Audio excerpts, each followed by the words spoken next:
Hi, today's Thursday, May 28th, 2026, right? Tomorrow is a Friday. I only get to work till 2 p.m. in the afternoon because I put in a lot of extra time during the weekdays.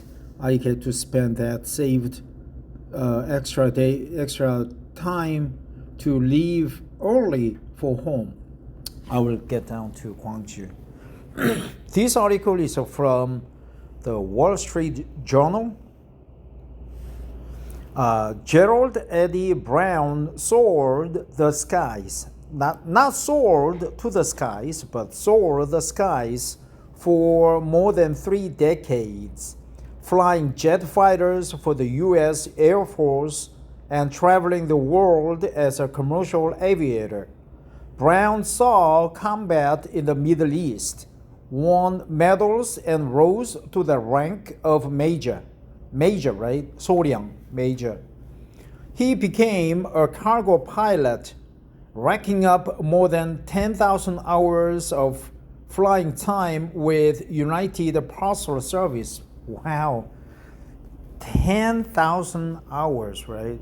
If you travel from US to Korea and back to US, it's about 24 hours. Well, let's say 25 hours in the air. 25 hours, 10,001 divided by 24 hours, it's 400 days, right? 400. 100 days. Yeah, I think 100 hours equals like 4 days. Wait a minute. So, yeah, 4 days. So that means 400 days in the air. That's a lot, man. That's a lot. So that is about 8 years with the United Parcel Service. Then, after a face-off with the UPS captain, he lost his pilot license. In chat messages presented by federal prosecutors, the Gulf War veteran expressed a yearning to fly again, watching fighter pilot videos on YouTube and Top Gun Maverick. I don't know. He was a major in the U.S. Air Force, but why watch YouTube? Brown saw his chance in 2023 when, at the age of 63, he got an offer to put his military experience to use in China. Prosecutors say, "I'm ready to live in China. Can't wait to fly a fighter again." Perfect, Brown said in a message to the man who helped him land the job. Chinese leader Xi Jinping is on a quest to build a world-class military that can face off against the U.S. To help attain that goal, China is hiring former military pilots from abroad who can impart combat skills and intelligence. American and other Western officials says, I wonder if retired Korean pilots, fighter jet pilots are training Chinese Air Force soldiers, pilots in China. That would be interesting.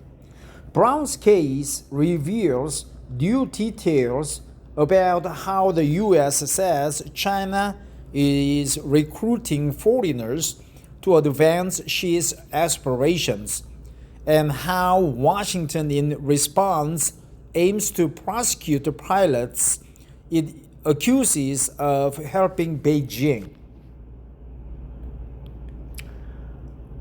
Here, advance Xi's aspirations. That's good expression, right? Advance Xi's aspirations. Advance Xi's aspiration.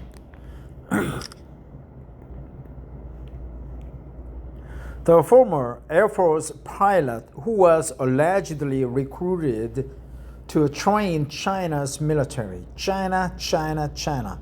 Gerald Eddie Brown, 63 already. He was a former U.S. Air Force major and then UPS cargo driver, right? Cargo pilot, driver pilot, almost same to me. He had 10,000 hours of flying time under his belt. Now he was recruited to China's Air Force to train Chinese jet fighter pilots because the Chinese government wants to advance Xi Jinping's aspirations. Well, it was rather short. I'm not sure if you can prosecute this man because he was retired and he just landed a job, commercial job of training soldiers in China. He left the U.S. Air Force a long time ago, like 20 years ago or 30 years ago. It's severe that you cannot work for foreign governments like even 34 years after your retirement. That's terrible constrictions. Thanks for listening. Have a great fly high, soar the skies day, right here. This one. Soar the skies. It's not wrong, right? But usually soar to the skies. But actually it's a more idiomatic rhetoric. But soar the skies means like a soar within the skies. Soar like a, flying through the air, airspace. Thanks for listening. Have a great soar the skies day. Bye-bye.